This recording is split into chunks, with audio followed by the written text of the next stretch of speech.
All right. Battleborn Bets. I'm going to guide you through your Pro Football Survivor pool all NFL season long. John Howard, Robert Kowalski, Robert Ginter, not with us here on our finale. So we are not going to have Robert Ginter, and we're not going to have any demigorgons helping us out either here in our finale of season number 1. Thank you all so much for joining. It is a Week 18 edition. John, there's no way in the world that you can possibly get yourself to this point and just have any real question marks as to who you're going to go with. I guess it's just a matter now of how many are remaining. And so for the fact as it is, Circa Survivor is the one pool that we've been following. We entered and we've made it all the way to the finale of the week. And it is 6 entries. Last week, week number 17, 3 Bucks entries were eliminated.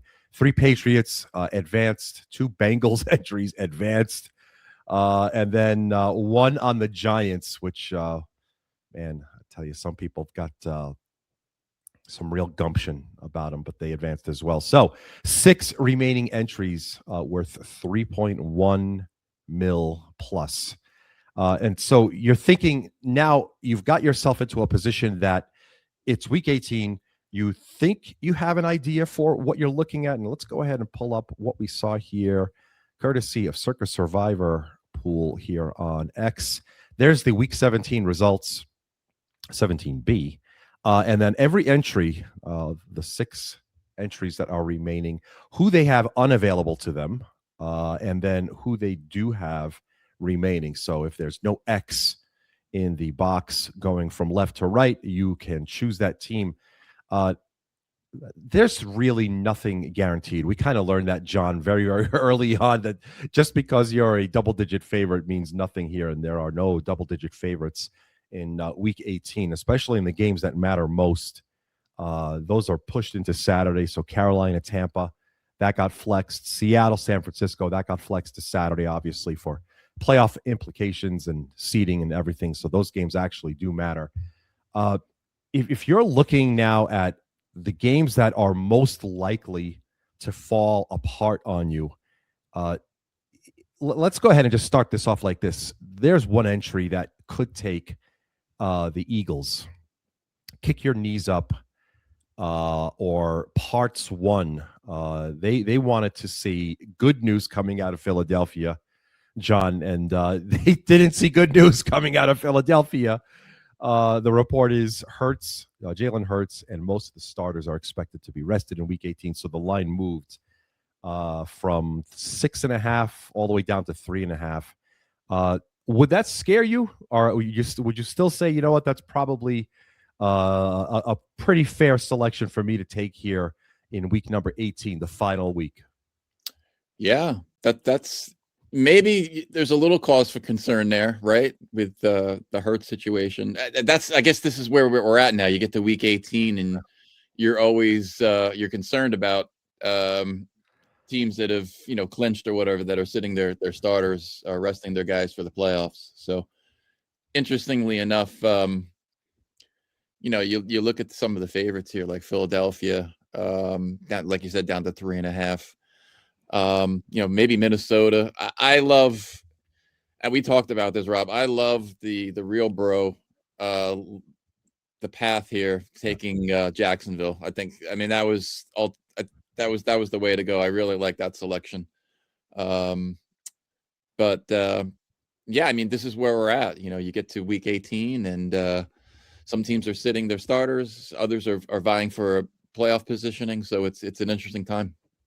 There's not a lot of, for now, some people revealed their picks early, and there's some questions that are still out there. So if we just looked at everything from a forecasted perspective, Dylan W's probably looking at Tampa or Atlanta. Tampa is a 2.5. There's some mostly 3s. Circa stations there at 2.5 and money. But we're looking like Tampa is a 3-point favorite hosting Carolina. Atlanta, boy, oh boy, Atlanta 3.5 hosting the New Orleans Saints. I don't know if I'd feel comfortable about that one, even though Atlanta looked great last week. Yeah. Gary A looking at New England, even though New England's having their own problems. Mhm. But you know what? I take that back. I started off a couple minutes ago saying that New England was going to be. There's no double-digit favorites. However, New England hosting 10 Miami 10.5. and a half, right? Yep. So Gary A's probably got the most comfortable spot in terms of, I guess, a power rank if we wanted to present it, John. Yep. Really nice, safe pick right there. Juicy Coochie. I'm glad I had a chance to say that. It's the last episode, but I did say it. Juicy Coochie is looking at Minnesota, probably the most likely selection. And obviously, with the news coming out of Green Bay, they're like taking open tryouts for quarterback at this point. Yeah. I think they said that Desmond Ritter's looking to come into play. They have to sign him first. Yeah. So not looking good there for Green Bay, but obviously Minnesota, 7.5, 8. Westgate just go to 8.5. So pretty nice there for that spot. Kick up, kick your knees up is staring at either Cincinnati or Philadelphia. So we talked about that Philadelphia selection. Cincinnati 7.5, hosting the Cleveland Browns. Cleveland had nothing to play for, and they still ended up making noise. 4-12. Cincinnati obviously turning things around with Joe Burrow. So a decent pick there. Philadelphia, we talked about Philadelphia and their positioning. By the way, 3.5 is now 4. DK up to 4.5. So it's actually still moving in Philadelphia's favor, irregardless of who's starting. Parts 1 is Cincinnati. We talked about them. And Real Bro, John, you actually had, and this goes back to like almost the first quarter of our season 1. I really had no idea who was good. Eventually, we figured out who was bad. But you very early on had a map that was drawn out for one of your final remaining entries that had Jacksonville. And you kept coming back to having Jacksonville as a final week selection. I didn't see it. I just didn't. I openly admit that. But you did. And what do you know? You're looking at this selection right now, and it is a very healthy one for those that still have it. Hosting Tennessee. Wait, I think I know why you mapped it that way, but I'm going to let you go ahead and tell us. Jacksonville, week 18, 12-4 record, hosting Tennessee, 13.5 point favorite. They opened 8.5, and it just keeps sailing and sailing. John, what was the philosophy here of picking Jacksonville in week 18? Yeah, I mean, it was all basically 2 reasons. Just maybe they were the one team that was still fighting for possible position within the playoff structure, and then 2, there was Tennessee.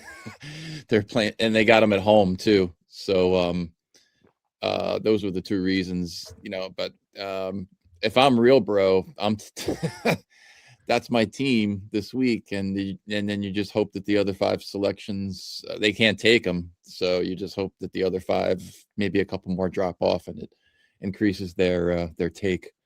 But yeah, I mean, if I'm holding Jacksonville this week, I'm feeling pretty good. You're feeling really good, and that is actually what I thought you were going to mention.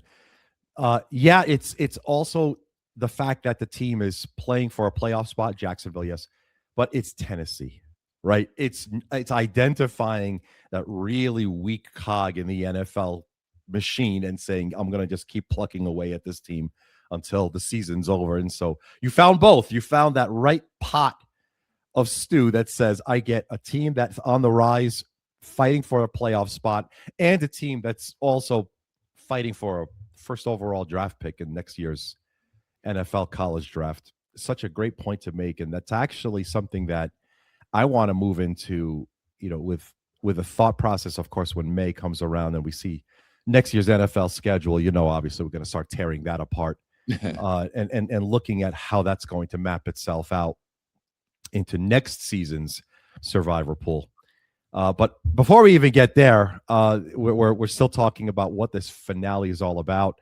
It's 6 entries, each entry 3.1 million. So if this is how it works, if everyone moves on in the good way or in the bad way, if everyone wins and they all advance, everyone's holding up a check for 3.1 million in Circa Survivor. If everyone loses, if somehow everyone on their own separate island makes their picks and everyone gets eliminated, also 3.1 million to every single person. Can you imagine that happens? Kind of like it'll be the same result as Grandissimo was. Grandissimo. Imagine losing. I still can't get over that. You lost that initial game. Those 3 entries got knocked out, and then they thought they were dead, and then here comes the defibrillator, and they're back to life.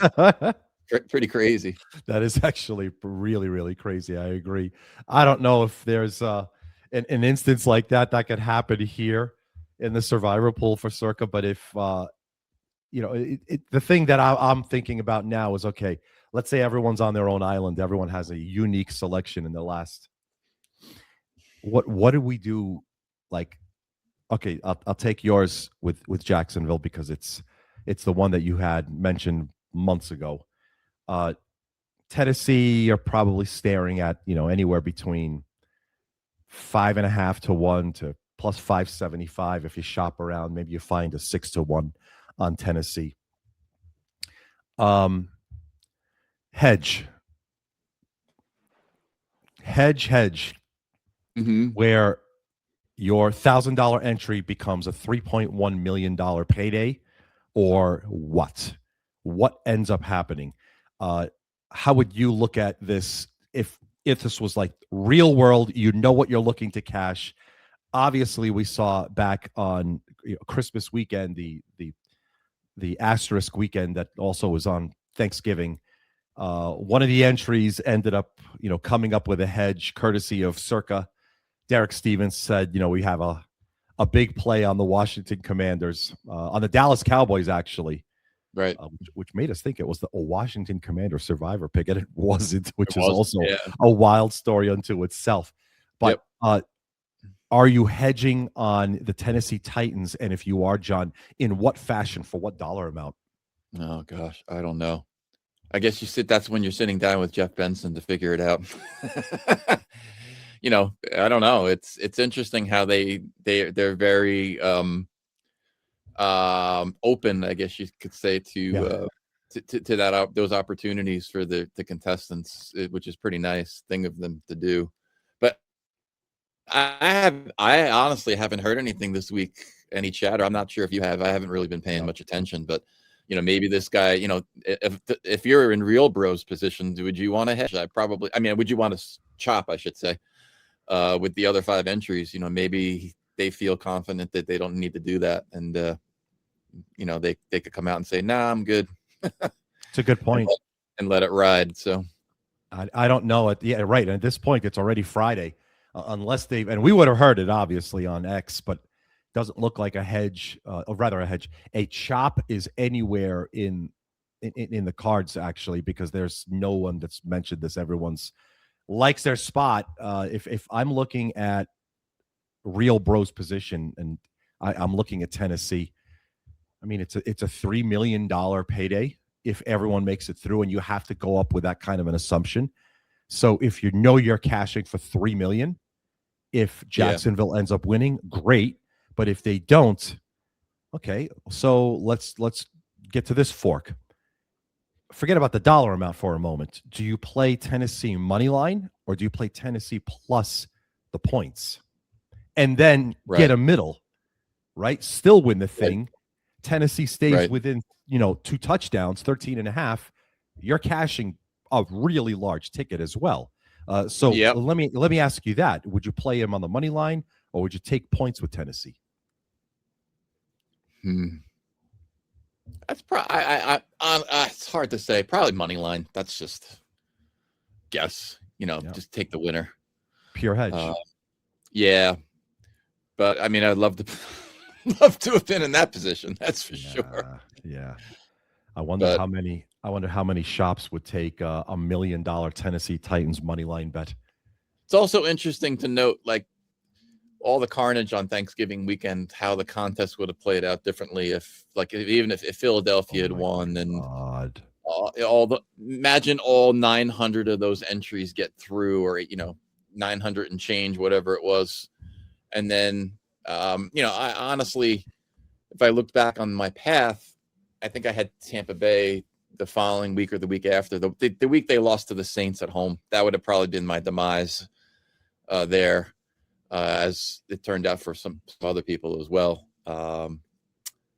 But ultimately, it would have been interesting to see how the pool would have played out. If Circa's cutting like 20 or 30 checks as opposed to, maybe five or six or less than that, maybe. Forget about 20 or 30. It's right, because I forgot it was, we were around 900 entries going into Thanksgiving. You could be staring at 100, 200 plus. Yeah, that would have been brutal, but man, I never thought about that exactly. What if? Should do an episode. I mean, then you're looking at what's if it's even if it's like 15 or 20, you're looking at a much different payout. All the math is completely different now. So true. Yep. Well, John, we always want to end our episodes with who we think is the one the most likely to survive onwards, and I think I could safely say we kind of circled around the Jacksonville Jaguars for you. I probably feel pretty comfortable there as well. But if I'm going to go and offer up something different, and not like a one-off selection, I'm looking probably at the Minnesota Vikings. They started off like stone cold. We had no faith in JJ McCarthy, but they ended up coming back and they put things together. And I mean, honestly, with the positioning that they're in, I think Minnesota probably would be my most comfortable pick if I had to choose someone other than Jacksonville. So I like the fact that they are moved up, an 8.5 point favorite in some cases. So I would probably look to take Minnesota here in week 18, if not Jacksonville, and move and cross my fingers and start looking at getting off on the Green Bay Packers everywhere I can. Right. Yep. That would be it. So definitely. And that's actually it. This is it. It's a full season. John, thank you for doing something amazing together with me. Rob is going to be, of course, congratulated here too. We really appreciated his input into running our first season together. Your knowledge and your expertise in this, as a former Survivor champion as well. That's we of course documented at the start of this season. Spoiler alert, we're going to be back for season number 2. We'll probably return to do an early, maybe episode 0 for season number 2 when the NFL schedule comes out. We'll do a schedule release party, as many can do, and take a look and see where we think that this can map itself out. We'll immediately run and take a look and see who's playing on Thanksgiving and Christmas with some fair assumptions, thinking that the rules are going to remain the same. And then an idea that we've been brewing in regards to how we tackle survivor pools, and in what fashion, right? We're going to look at this from a sports betting perspective, a math perspective, a poker player perspective, or some combination of all of that. It seems to have those traits in each of the entries that remain here, and a bit of luck, just a little, John. we always need luck. So this was really great. I want to thank everyone for joining us throughout this entire season. We had an awful lot of fun making our way to this episode. For all 6 of you that remain, the absolute best of luck. We hope that this oblong ball falls in your direction for those 60 minutes that your entry plays and makes it on through. And the only thing I'm hoping for is to actually see all 6 of you hold up a $3.1 million check downtown Vegas, wearing a nice blue blazer with Mr. Stevens and Mr. Benson and team there. Who thank them for putting on an incredible season, an incredible pool. Thanks to the guys at Survivor Atlas for providing us with some incredible data that took us all the way through and gave us some really great knowledge that we probably wouldn't have without them and their portal. So for all of that, we want to thank you all, and we'll see you once again for season number 2 coming around next year. John, thanks so much, bud. Thank you, guys. Thanks, Rob, for hosting all year. Did a tremendous job. was a lot of fun, and maybe next year we can get past Thanksgiving. Our goal to Thanksgiving, we made it not much further than Thanksgiving, so maybe we make it further next year. So that's the plan. Take care, everybody. Thanks so much.